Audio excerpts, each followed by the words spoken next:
Le secteur des pompes funèbres, bien que discret, est en pleine mutation.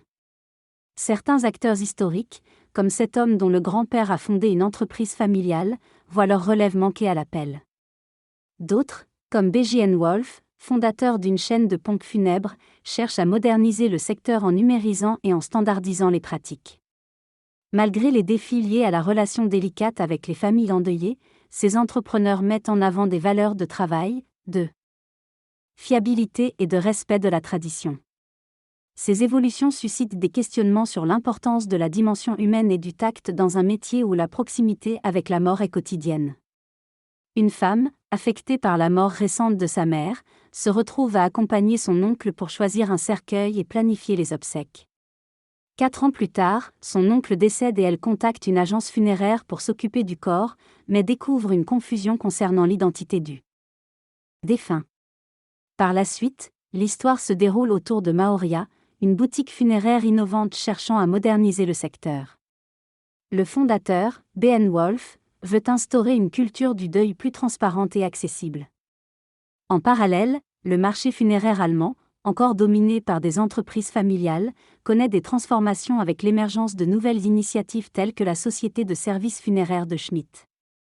La confiance des gens et l'importance de l'humain dans les cérémonies funéraires sont des thèmes récurrents dans ce domaine encore peu digitalisé.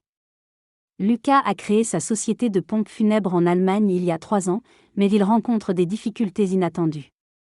Dans cette région où de nombreuses communes ont des contrats avec des agences de pompes funèbres pour les tombes, Lucas cherche à se démarquer. Malgré l'absence de clé du cimetière, il s'efforce de gérer son entreprise avec professionnalisme. Face à la concurrence acharnée, il refuse d'abandonner et cherche à offrir un service de qualité, contrairement à d'autres agences. Une cliente mécontente, ayant remarqué des anomalies lors des funérailles de son oncle, décide de changer de prestataire. Elle découvre des manquements et un changement de direction au sein de l'agence initiale.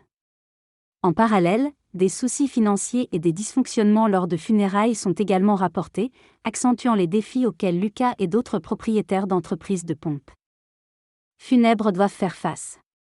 Aujourd'hui, une femme anonyme se souvient d'une situation particulière lors des funérailles de sa mère.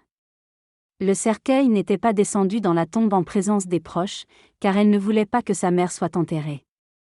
Après des problèmes d'enterrement où le cercueil était coincé, le corps a dû être exhumé et réenterré correctement. Cela a causé des tensions et des problèmes pour l'ancien directeur de l'agence funéraire. Parallèlement, un entrepreneur nouvellement installé dans le secteur funéraire se bat pour avoir accès à des installations essentielles pour son activité. La réglementation du secteur funéraire en Allemagne est peu contraignante, laissant parfois les entreprises agir sans supervision. Les défis et les enjeux de transparence et d'accès aux installations nécessaires sont mis en avant dans cette histoire. Un individu qui exerce dans le secteur des pompes funèbres, avec une approche humaine et professionnelle, met en avant l'importance de l'accompagnement des proches dans le deuil. Il souligne l'expérience de formation et professionnelle acquise au fil des années. Malgré des controverses liées à la régulation de ce secteur en Allemagne, son entreprise, Moria, a obtenu sa légitimité après des démarches administratives. L'erreur humaine est évoquée, notamment suite à un incident d'exhumation médiatisé. La gestion des avis clients est essentielle pour la qualité des services, malgré les critiques parfois infondées. En collaboration avec un groupe français, l'entreprise se développe dans un marché funéraire en mutation, avec une concurrence croissante.